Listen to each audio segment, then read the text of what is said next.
안녕하세요. 라이언 킨즈의 연아입니다. 최근 낙태에 대한 이슈가 계속 떠오르고 있습니다. 지금 여성 1000명당 낙태가 거의 5만 건이 있다라고 이야기가 나오면서 75%의 한국 국민들이 낙태죄는 폐지되어야 한다라고 이야기가 나오고 있습니다. 그러면서 페미 쪽에서는 벌써 여성 자기 몸 결정권으로 아주 기세가 등등하게 밀어붙이고 있죠. 여성은 정부의 자궁이 아니다. 모두를 위한 낙태죄 폐지, 낙태가 죄라면 범인은 국가다. 여러 가지 효어들을 들고 나와서 낙태죄를 폐지하고 여자 자기 몸 지지권을 주장하고 있습니다. 저는 이 까칠남녀 방송을 보면서 그 까칠남녀 낙태가 죄라면이라는 방송이 아주 편중되게 이 방송을 만들었다고 생각을 했습니다. 그러면 까칠남녀 낙태에 대한 찬반, 거짓말 3가지. 첫 번째를 보겠습니다. 첫 번째는요, 낙태죄를 폐지해도 낙태율은 올라가지 않을 것이다 라는 거짓말을 했습니다. 방송에 패널로 나온 손희정 씨는 자신을 대중문화를 연구하는 페미니스트 손희정이다 라고 이렇게 이야기를 합니다. 그러면서 박미선 씨의 물음에 아주 당당하게 대답합니다. 낙태죄를 폐지해도 낙태율이 올라갈까요? 라는 그러한 물음에 손희정 씨는 이렇게 대답을 합니다. 독일, 프랑스 등 낙태금지법을 폐지한 국가의 경우 우리나라보다 낙태 허용 국가들이 낙태율이 더 낮다. 그러므로 낙태죄를 폐지해도 낙태율은 증가하지 않을 것이다 라고 이야기를 합니다. 언뜻 보면 아주 합리적인 얘기 같은데요. 사실 뚜껑을 열어보면 조금 다릅니다. 왜냐하면 사실 엄밀하게 말해서 독일은 낙태 합법으로 하는 국가가 아닙니다. 이 사실은 아주 쉽게 위키백과를 보시면 알 수 있는데요. 독일의 낙태는 불법이다 라고 바로 나오죠. Abortion in Germany is illegal. 이렇게 나오죠. 네, 불법입니다. 이렇게 손희정 씨는 OECD 국가 중에서 낙태율이 가장 높은 1위를 하고 있는 한국의 낙태율이 낙태죄를 폐지해도 높아지지 않을 것이다. 그것은 전혀 영향을 미치지 않을 것이다. 이렇게 얘기를 합니다. 하지만 그것은 진실일까요? 먼저 독일의 경우를 보면요. 독일은 엄밀하게 말해서 낙태가 불법입니다. 물론 임신 초기, 즉 3개월까지는 의무적으로 상담을 하고 3일을 기다린 다음에 낙태가 어떤 과정을 아이가 겪는 것인지 정확하게 숙지를 하고 낙태를 대부분은 허용을 해주죠. 하지만 엄밀하게 말해서는 낙태를 불법으로 하고 있습니다. 그럼 프랑스의 경우를 한번 볼까요? 1975년에 합법화된 이후로 낙태가 이렇게 여기도 보시듯이 꾸준히 늡니다. 기사에서는요, Number of abortions in France remains high for 2016 이렇게 이야기를 합니다. 지난 3년 동안 약간 낙태율이 내려가긴 했지만 아직도 아주 높다라고 얘기를 하지요. 이런 프랑스 상황을 보면요. 프랑스에서는 태어나는 아이 1000명당 268명인데 반해서요. 공식적으로는 낙태를 불법화를 이야기하는 독일의 낙태율은 태어나는 아이들 1000명당 135명입니다. 훨씬 독일이 낮지요. 그러면 영국의 경우를 한번 볼까요? 영국은 낙태가 1967년에 합법화가 되었습니다. 이 위키백과 자료를 보면요. 합법화가 된 1967년대부터 여기 보이시죠? Rapid increase 낙태율이 아주 빠르게 치솟았다고 얘기하죠. 그리고 여기 보시다시피 조금 오르락내리락 하는 것은 있지만 거의 아주 프랑스와 같이 높은 수준으로 낙태가 머물고 있습니다. 그럼 미국의 경우는 어떨까요? 미국도 그것은 마찬가지입니다. 별로 다르지 않은데요. 미국의 경우에도 1964년에 미국이 아직 낙태가 합법화 전이었죠. 태어나는 아이들 1000명당 2명이었던 낙태율은 1974년, 72년도에 합법화를 미국이 낙태를 했습니다. 1974년도에는요, 140%가 증가해서 태어나는 아이 1000명당 낙태되는 아이의 숫자가 284명이나 되게 되었습니다. 여기 그래프를 보시면요, 처음에 이렇게 낙태를 처음에 합법화하면서 아주 높은 곡선을 그리면서 위로 낙태율이 올라가는 것을 보실 수 있습니다. 사실 이렇게 낙태를 합법화하면 낙태율이 올라갈 것이라는 것은 조금만 생각해도 알 수 있는 것입니다. 왜냐하면 이때까지는 개인이 낙태 자금을 부담을 했다면 낙태가 이제 합법화되면서 정부가 점점 낙태를 지원을 해주기 시작하게 될 것이죠. 그러면서 점점 세금으로 낙태를 할 때 공짜로 된다면은 자신의 개인이 돈이 아닌 정부의 지원으로 받게 되겠죠. 여러분들이 내시는 그 세금으로 낙태를 하게 되겠죠. 그러면 더욱더 손쉽게 낙태를 하게 될 것입니다. 그렇기 때문에 낙태율은 올라갈 수밖에 없겠죠. 이것은 낙태를 합법화한 영국, 프랑스, 미국의 예로 아주 쉽게 보실 수 있는 것입니다.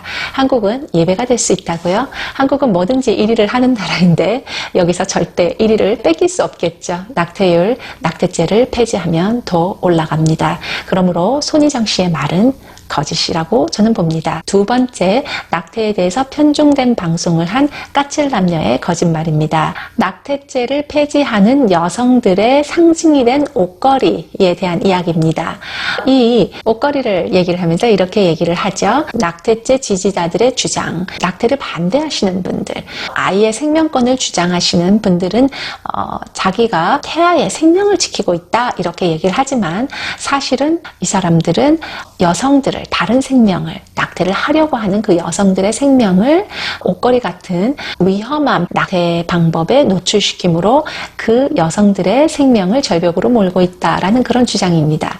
여러분 어떻게 생각하세요? 요즘 옷걸이로 낙태를 하는 그런 여성들도 있나요? 그러면서 계속 감정몰이를 하죠. 질안에 넣어서 하는 거라고 말하는 거죠. 그렇게 했을 때 남성분의 아주 얼굴이 경악하는 얼굴이 보이시죠. 그리고 그런 여성들을 동정하는 분위기, 또 감정몰이로 지금 만들어 나가고 있는 게 보이실 겁니다. 그러면서 낙태죄를 폐지를 주장하는 여성들의 상징이 된 옷걸이다라고 이렇게 주장을 하는데요. 만약에 이 논리로 따진다면 저희 주변에 법이 바뀌지 않을 것은 없을 것 같습니다. 차 사고로 죽는 사람들이 있으니까 그러면 자동차를 다 폐기를 해야 되고 욕실에서 미끄러져서 죽는 사람이 있으니까 앞으로 집에는 욕실을 두지 말아야 하고 그러지 않습니까? 그런 식으로 따진다면 모든 법을 다 바꿔야 합니다. 또한 낙태를 합법화한다고 해서 낙태 시술로 죽는 여성들을 숫자를 0으로 만들 수 있는 것이 아닙니다. 낙태 시술 자체가 위험한 것이기 때문에 여성들이 비록 합법적으로 낙태 시술을 받는다 해도 죽을 수 있는 가능성은 있습니다. 이 여성들을 보시면요. 이 여성들은 합법적으로 낙태하는 것을 선택했습니다. 하지만 이 여성들은 낙태 시술대 위해서 목숨을 잃었습니다. 낙태 합법화를 해야 한다고 말하는 여성들의 많은 분들은 이렇게 말합니다. 낙태 합법화 전에 정말 얼마나 많은 여성들이 옷걸이로 낙태를 하려고 하다가 죽은 줄 아느냐 이렇게 얘기를 합니다. 하지만 1972년도에 낙태가 합법화되기 훨씬 이전인 1960년도에 한 통계가 있습니다. 낙태 시술소로 유명한 미국의 플랜트 페런트후드의 디렉터까지 한 메리 클라드런이라는 여성이 있는데요. 이 여성은 1960년도의 자료에서도 90% 넘는 여성들이 아주 안전하게 면허가 있는 의사들의 보호를 받으면서 낙태를 했다라고 통계를 내고 있습니다. 그렇기 때문에 옷걸이로 낙태를 하려고 했던 여성들이 있기 때문에 우리가 낙태를 합법화해야 한다? 이것은 정말 말이 되지 않는 것이죠. 그런 불쌍한 여성들을 위해서 낙태를 합법화해서 세금으로 낙태를 지원해야 한다? 그렇게 하지 않으면 동정심도 없고 젠더 감수성도 부족한 사람이다? 아닙니다.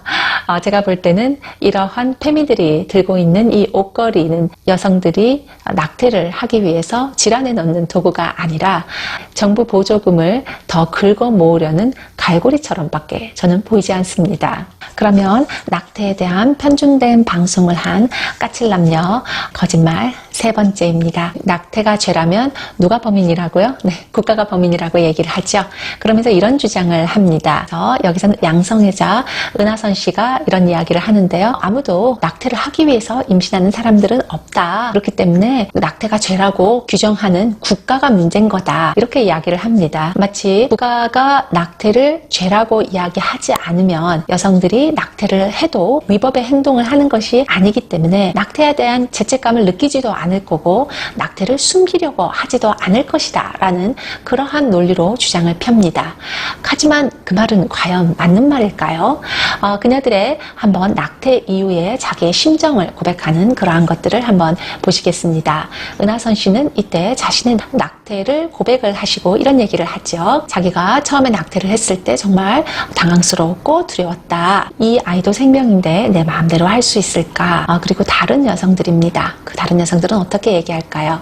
전혀 준비되지 않은 상태에서 자신이 없었어요. 낳든 낳지 않든 어찌됐든 간에 나는 문란한 여성이 된 것이고 잘못된 여성으로 보이는 것 같아서 속상했다. 이런 얘기도 합니다.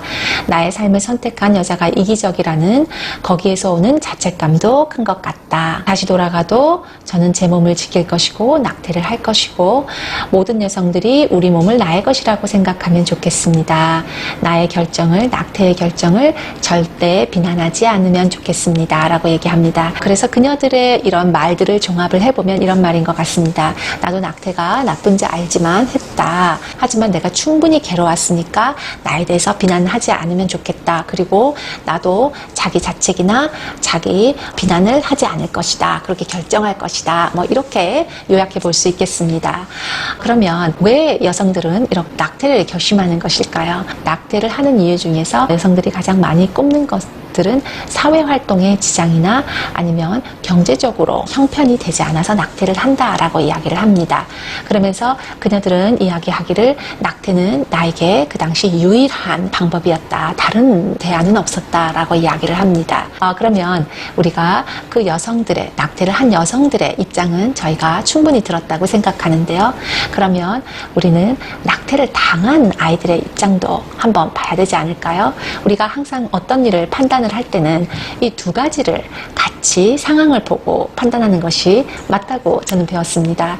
그러면 우리 여성들의 말을 들어봤으니까 낙태당한 아이들의 소리 없는 절규도 한번 들어보고 싶은데요. 그러면 그 아이들의 소리 없는 절규를 들을 수 있는 곳이 두 곳이 있다고 합니다. 한 곳은 불법적인 곳이고요. 한 곳은 합법적인 곳이라고 하는데요. 그곳을 같이 한번 저와 찾아가 보시겠습니다. 불법적으로 시행하고 있는 낙태된 아이들의 소리 없는 절규를 들을 수 있는 곳. 그곳은 바로 데이비드 데일리 씨가 2015년 잠입 취재를 한 곳입니다. 데이비드 데일리 씨는 이 베라테스와 함께한 잠입 취재에서 자신이 바이오맥스라는 바이오텍 회사를 만들고 위장 취재를 들어갑니다. 그렇게 해서 미국의 낙태 시술소를 운영하는 그러한 그리고 거기에서 관련된 일을 하는 여성들 3명을 잠입 인터뷰를 합니다. 그리고 자기가 이 바이오맥스라는 이 큰 회사에서 나온 간부인 것처럼 행동을 합니다. 그래서 그 여성들 3명과 나눈 충격적인 이야기를 한번 들어보겠습니다. 기억하십시오. 미국의 낙태는 바로 합법입니다. 첫 번째 만난 박사님은 데보라 나카토라라는 박사님이십니다. 이 박사님은 이렇게 이야기를 하죠. We've been very good at getting heart, lung, liver. Because we know that, so I'm not gonna crush that part. 저희는 이때까지 한 번이 아니었던 거죠. 저희는 이때까지 심장, 폐, 간 이런 것을 아주 상태가 좋게 보존하는 걸 아주 잘해왔습니다. 저희는 특별하게 그 새 장기는 이렇게 뭉그러뜨리지 않을게요. 낙태할 때 뭉그러뜨리지 않을게요 라고 제안을 합니다. I'm gonna basically crush below. 발 쪽을 밑에 부분을 오히려 이렇게 뭉그러뜨릴게요. I'm gonna crush above. 아니면 뭐 위쪽, 내 쪽이 되겠죠. 얼굴 쪽이 되겠죠. 그쪽을 뭉그러뜨리면 돼요. 그렇게 얘기합니다. I'm gonna see if I can get it all intact. 그래서 잘 보존될 수 있도록 제가 보겠습니다. 이렇게 얘기를 합니다. 그러니까 이렇게 낙태된 아이들의 장기를 아무렇지 않게 이렇게 마치 돈으로 계산을 하면서 파는 것이죠. 훼손되지 않은 낙태된 아이의 장기는 더 비싸게 팔 수 있기 때문이죠. 두 번째 만났던 여성은 메리 게터 박사입니다. 메리 게터 박사는 로스앤젤레스 미국 낙태시술소에서 일하는 여성인데요. 의학 디렉터로 일하고 있는 여성입니다. 이 여성은 이 잠입 인터뷰에서 데이비드 씨가 이 여성에게 접근을 하고 이야기를 나눴을 때 너무나도 기뻐하면서 난 이제 람보르기니를 살 거야 라고 떠듭니다. 세 번째로 만난 오넬리 씨는 더 더 악독합니다. 이 여성 같은 경우에는 그 스템 익스프레스라는 그 기관과 그리고 플랜트 페런트후드를 연결하는 중간 브로커 역할을 합니다. 특별히 이 여성 같은 경우에는 이 낙태된 아이들의 피를 빼내서 팔고 그리고 장기를 잘라서 파는 역할을 한 여성이 바로 홀리 오넬리라는 여성입니다.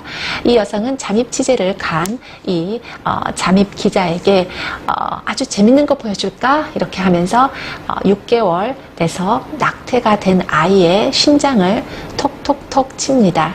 이것 봐, 뛰는 게 신기하지? 라고 방금 낙태된 아이의 심장을 가지고 노는 모습도 보여줍니다. 또한 이 여성은 자기가 한 번은 뇌를 원하는 구매자가 있어서 그 뇌를 뭉그러뜨리지 않게 하기 위해서 아이의 얼굴을 열어서 그것을 빼서 아주 잘 보존해서 줬다라고 자랑을 하기도 합니다. 여러분 어떻게 생각하세요?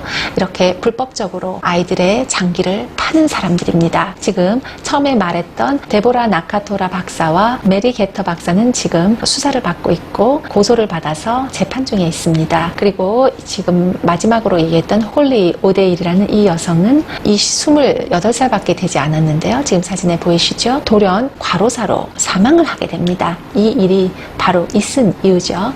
이 여성은 아주 악질적으로 이 일을 계속 해왔었는데요.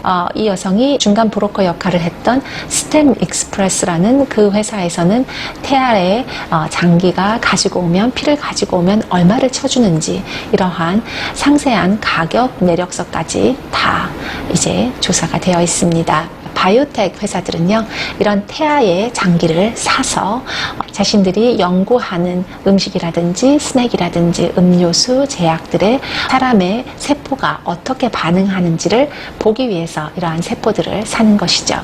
하지만 이 모든 것은 불법적으로 은밀하게 이루어지고 있었던 것입니다. 낙태된 아이들의 소리 없는 절규를 들을 수 있는 곳, 두 번째, 합법적으로 들을 수 있는 곳이라고 했죠. 그곳을 한번 찾아가 보겠습니다. 그곳은 병리학 연구실입니다. 병리학 연구실은 합법적으로 낙태된 태아들의 모든 몸들이 인체 쓰레기가 돼서 다 양동이에 담겨지고 보내지는 곳입니다. 병리 연구실에서 아이들이 어떻게 다루어지는지는 사실은 거의 알려지지 않고 왔죠. 그런데 이 병리 연구실에서 아이들이 어떻게 다뤄지는지는 닥터 B 씨가 이것을 폭로했습니다.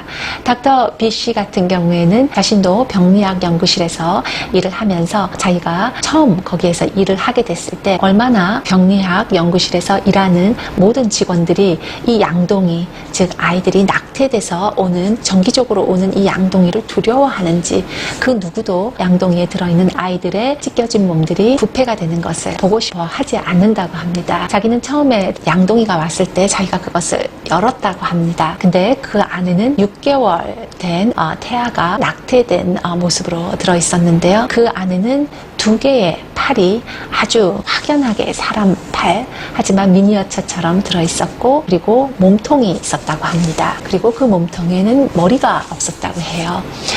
그래서 자기가 머리가 어디 있나 이렇게 하면서 자기가 낀 고무장갑으로 이렇게 밑을 더듬어 보니까 아이의 머리가 있었다고 합니다. 그리고 그 아이의 머리를 동그란 것이 잡혀져서 이렇게 들어 올렸을 때 그 아이의 얼굴을 봤다고 하는데요. 그 아이의 얼굴은 이 세상에 볼 수 없었던 그런 얼굴이라고 합니다. 너무나도 공포에 질려서 그 아이는 너무나도 두려움에 가득 찬 그 아주 조그만 아이의 얼굴이었다고 합니다. 그래서 자기도 너무 그 얼굴이 공포스러워서 그 실험실을 뛰쳐나갔다고 하는데요. 자기가 그때를 되뇌어 볼 때 그 아이가 자기가 죽임을 당한 후에 1초, 2초 다시 살아나서 소리 없는 절규를 하는 모습이었다라고 닥터 B 씨는 회상을 합니다. 또한 영국에서도 낙태된 아이들이 병원에 연료로 떼지는 그러한 일이 폭로가 되면서 크게 사회의 문제로 일으켰었습니다. 이것이 미국과 그리고 영국에만 국한된 일일까요?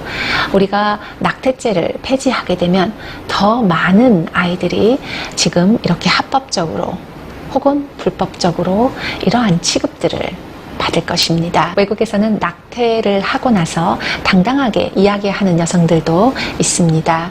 하지만 대부분의 여성들은 자기가 낙태를 했다는 사실을 공공연하게 이야기를 하는 것을 꺼립니다. 그럼 왜 그럴까요? 꼭 그것이 불법이기 때문에 여성들이 꺼리는 것일까요? 정부가 죄를 그 여성들에게 묻기 때문에 그럴까요? 낙태가 합법화되어 있는 많은 다른 나라의 외국 여성들도 낙태가 합법임에도 불구하고 정부가 여성들에게 죄를 묻지 않음에도 불구하고 가슴에 깊이 응어러져 있는 아이에게 미안한 마음이 있습니다. 그것은 낙태가 합법화가 된다고 해서 없어지는 것이 아닙니다.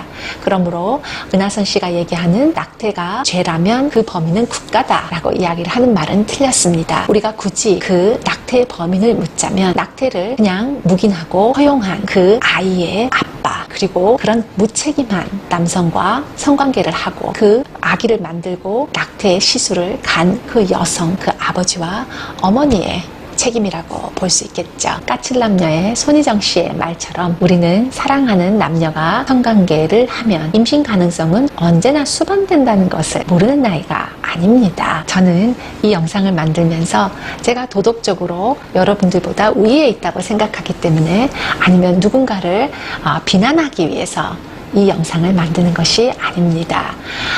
하지만 제가 정말 간절히 바라는 것은 정말 단 한 분이라도 내 아이가 낙태를 통해서 겪어야 할 그 고통과 지금 나의 경제적인 사정과 그리고 사회적인 사정 그리고 우리 아이가 겪어야 할 그 낙태로서의 오는 두려움과 공포 그 두 가지를 비교를 해보시고 정말 내 낙태가 옳은 선택인지를 정말 진심으로 고민을 하시는 분이 정말 단 한 분이라도 있었으면 하는 간절한 마음입니다. 우리는 고아들이 맞고 학대를 당하는 것을 보면 참 마음이 아픕니다.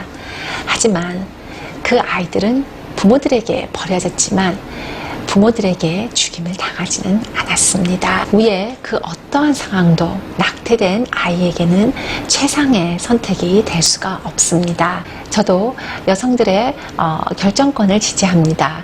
낙태 대신 피임을 잘한다던가 아니면 정말 자기가 사랑하고 이 사랑에 책임을 질 수 있는 사람과의 성관계 그리고 또한 아이를 낳고 또 입양을 보내는 그러한 방법도 있습니다. 저는 생명이 죽여지는 것을 결코 원하지 않는 것입니다. 여러분, 결론입니다. 5 아이의 어머니인 저는 태아 생명권을 지지합니다.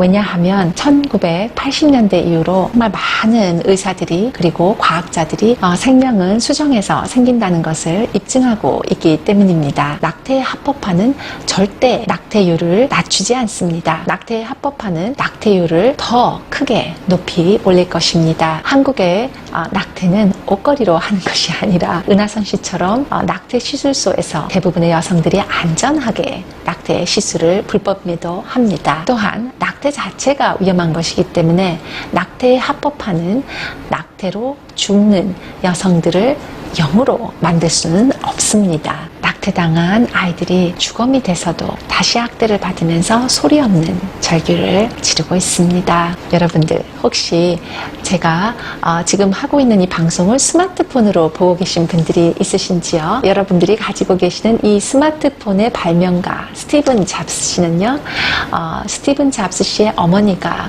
낙태가 아닌 입양을 결정함으로써 스마트폰이라는 아주 엄청난 발명을 할 수 있는 기회를 얻었습니다. 한 아이의 생명에게도 태어날 수 있는 기회를 주시기 바랍니다. 오늘도 시청해 주셔서 감사합니다. Woman with Strength and Honor, 라이언 킹즈 연아였습니다. 좋아요, 구독 꼭 눌러주세요. 감사합니다.